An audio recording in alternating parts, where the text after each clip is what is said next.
Hey guys, Peter Franson here from christiangeekcentral.com and Spirit Blade Productions, giving you my reactions to the EA Play event 2019 associated with E3, not technically a part of it, but still part of that conversation because of the timing of it. They changed the format this year. They've traditionally done press conferences with executives in suits walking across a stage back and forth, and having a kind of formal, sterilized, and superficial kind of vibe to it. This year they changed that with a series of live streams featuring developers being interviewed by influencers and other, YouTube and streaming type personalities. And I think the change was a good one, at least for me. I think just getting the suits out of the way helped take away some of the kind of business mercenary kind of vibe that EA has become known for over the years. That doesn't mean that I ultimately trust EA and the kind of products they're going to put out, that they won't be mercenary or just kind of like not my kind of thing, because they're increasingly broadening out and trying to just reach the lowest common denominator possible, which is often what happens when they buy a studio like BioWare and then over the course of time change the way that they make games. So it doesn't develop any trust for me in EA, but I did have the opportunity to have some sympathy for the developers, which is the faces that we were interacting with more instead of the suits with the money. Now, I am a single-player gamer, and they featured a lot of multiplayer stuff, so unfortunately I don't really have any comments that I think would be interesting about Battlefield 5 and Apex Legends, which they talked about. They also mentioned Anthem. I'll get to that, but for a different reason. I'm not really an Anthem player. But anyway, they did talk about, though, Star Wars Jedi Fallen Order, which is coming out November 15th, and this is probably the game that they featured that I'm most likely to have any level of interest in. It's a single-player, story-driven game. They showed about 15 minutes of unedited gameplay. It looked really nice. The level looked fairly linear. There was a droid that brought up a map at some point that showed the layout for the level, and it looked pretty straightforward. The gameplay style also looks very deliberate. There's a really great article that GameInformer.com put up called The Metroid and Dark Souls Inspirations of Star Wars Jedi Fallen Order that I highly recommend you check out if you want to know kind of what the gameplay style is like. They get into in more depth what we already see indications of, I think, in this EA Play event. You see a health and a stamina bar, and then also a force bar that keeps, so there's 3 different meters that you got to keep track of. The stamina and force meters do replenish themselves, but the health bar only replenishes using health packs, during which time, as you use them, you are vulnerable. And so you have to be very careful about when you're going to heal yourself. That's not something you're going to be spamming all the time, and you also have to keep an eye on your stamina and force meters, although in the demonstration I didn't ever see that I remember those meters really getting close to being depleted. So it seemed like you had a generous, at least in this this demo, the player had a generous amount of stamina and force power to do the things that he wanted to do, although they did comment and say that the person playing this game is an expert player, so someone that they hired to do it, or that's part of their team, that's really good at this map. So it's not necessarily going to represent the ease with which the average player is going to have with that map the first time that they play it. There's also one thing that's a little bit of a downside to me. That in the Game Informer article, they mention a mechanic that one of the developers said, quote, opens the door for timed puzzles and other gameplay types. Now, I don't know what those other gameplay types are, but if timed puzzles are going to be a recurring part of this game, that might make it a hard pass for me. I have a very low tolerance for timed puzzles because they force me, if I fail, to have to do the same thing over and over again. I just hate that kind of gameplay. So that was a big red flag for me personally. Regarding the Dark Souls inspiration, a representative said that it's all about the player trying to read each enemy, figure out what the challenge is, what the different timings are, and react to that and have some strategy. The Game Informer article continues saying, when a trooper swings an electro blade at Cal, that's the player character, he can block it. Time this block perfectly, and it turns into a parry. If you don't want the attack to land in any way, you can sidestep out of the way or dive roll clear of it and hopefully reposition Cal behind his attacker. Cal can also swing his saber freely at the enemy with the hope of breaking his defensive meter, but must be mindful of both his stamina and force power meters. So you can just tell from their description of how the combat works that there are a lot of tools at the player's disposal that they can use to in specific ways manipulate and move around the avatar that they're controlling, but for me, and I think for action gameplay gamers, I think that probably is really appealing. Maybe if you're more into the Dark Souls stuff, or even if you're not into Souls-like games, if you just like to have that kind of control, that nuanced control over the avatar that you're controlling, then that might really appeal to you. I don't like the weight of that responsibility because my Twitch skills, my action gaming skills, just are terrible, and I don't have the patience or skill to quote-unquote get good. So there's some red flags for me.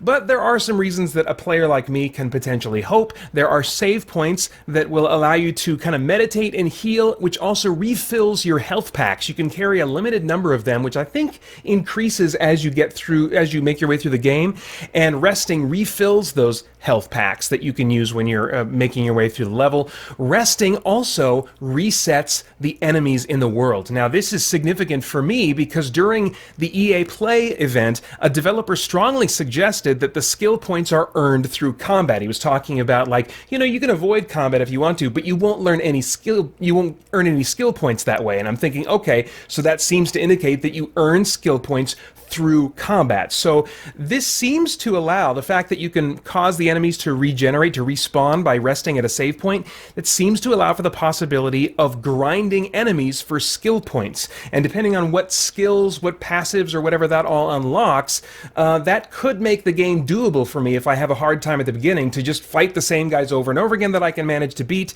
rest, and then do it again until I've built my skill points up. I don't know, but it gives me a glimmer of hope that a crappy player like me can make my way through this game, which I would like to do. I'm not a huge Star Wars fan, but I like science fiction, I like fantasy, and there aren't many entertainment forms that mash those. Well, I guess there are more these days, but when you mash those two together and have both a sci-fi and a fantasy type of feel, which Star Wars was among the very first to do that, that does have a level of appeal to me. So let's see here. Aren't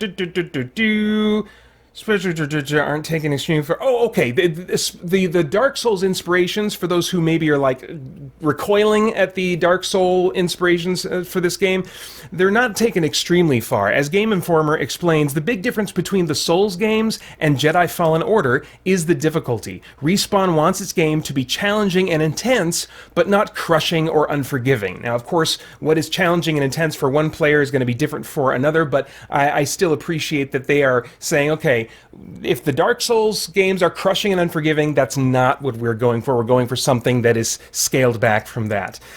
So although the amount of skill required from the player intimidates me, the things you can do in the game look really cool, and these glimmers of hope make me want to give the game a try. I mean, you can slow down time, there's wall running, there's double jumping, which, isn't justified very often in games, but it is with Jedi powers in this game. You can speed rush enemies, you can force grab and pull them to you and then throw them, or you can throw and call back your lightsaber, and more options as well. The demo even showed the player slow down time after a stormtrooper gets off a blaster shot, and then while the blaster shot is slowly moving toward the player, he really quickly yanks the stormtrooper toward him and then places him in the path of fire to be taken out by his own blaster shot, which was and it happened so much faster than it took me time to explain that, but it was really cool looking.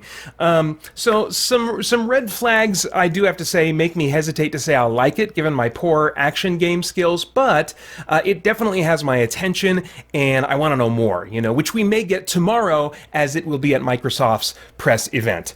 Now, a little bit later, in the middle of some other stuff that wasn't really interesting to me, Greg Miller of Kinda Funny Games sat and talked with a developer of Anthem, which had a very controversial, rocky, kind of start to it, and the developer talked about their shift as developers to listening to players better. Instead of telling them what we think is cool, he said, we're asking them what they think and what they want, and then giving us a chance to respond to that. And so, I mean, I think this is a good look for EA for sure.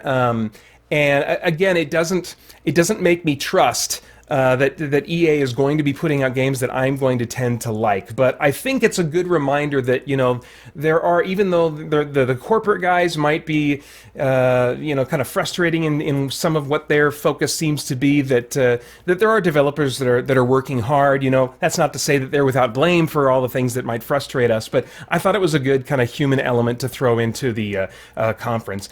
Then The Sims 4. I'm not a Sims fan, but I'm always kind of curious about this series, and so I kind of keep track of what the announcements are, with each E3. There's going to be a new game pack coming out called Realm of Magic this fall, which, if anything was going to get me to kind of look and pay attention to what's going on in The Sims, then the opportunity to bring magic into that world might be, a simulated world where people can do magic things. There was almost no details about that. Instead, their main focus was on this kind of like Hawaiian island type main big expansion that they were promoting, which didn't really interest me. But what did get my attention is that they're bringing gay pride themed clothing and items into the game, along with gender neutral bathrooms. And they had like a YouTube or a Twitch type of influencer that I'm not familiar with come on to promote that. And then when they cut away from that and the host and the developers were kind of chatting about it, the host talked about how important and valuable she thought it was as you're growing up and discovering your sexuality to be able to role play various choices in games as kind of a safe space to explore those kinds of things. And this just really reminded me that increasingly sexuality, ethnicity, and other demographic items are being attached in people's minds to their identity and even their self-worth. As Christians, we should recognize that the single identity that we all share, Christians and non-Christians alike, that infinitely dwarfs all other descriptions is that of image bearer of God. We are all made to, in some way, bear the image, represent the image of God to the rest of the created universe. And yet other demographic markers, including even that of geek or gamer, are disproportionately given focus, even by us as Christians. I think when identity issues are brought up in the context of geek entertainment, that can serve as a good reminder for us to just kind of double check our hearts and ask, where am I finding my sense of identity, my sense of value? Who do I identify as, or what do I identify as primarily? And ask ourselves if we're looking in the right place for our sense of identity, for our sense of significance. Likewise, when it comes to issues of identity and sexual orientation, we want to be equipped to have compassionate and loving conversations that are tactful and helpful with others while representing truth at the same time. And to help with that, I want to again recommend a video I've recommended before. It's a video talk, a great video talk, including a Q&A, produced by Ravi Zacharias International Ministries, led by Sam Alberry, a Christian who lives with same-sex attraction. His story and his perspective, I think, are just enormously valuable to anyone wondering, how can we better navigate conversations and relationships with those who have same-sex attraction or other alternative gender identifications. The video is called How Can I Know My Gender? It's a bit lengthy, but I think it's well worth your time. To find it, just do a YouTube search for RZIM, How Can I Know My Gender? All right, that's all I've got for now. Stay tuned tomorrow when I plan to give my reactions to both Microsoft's and Bethesda's E3 events. And don't forget to check out Spirit Blade Legacy Edition, the free audio drama we're releasing right here on our YouTube channel, youtube.com/ChristianGeekCentral. You can start listening to that right now. Thanks a lot. Bye-bye. I've created some new tiers for our Patreon. On top of many of our original perks, I've added Discord live events, spoiler chat videos, and more. You can get all the info at patreon.com/SpiritBladeProductions.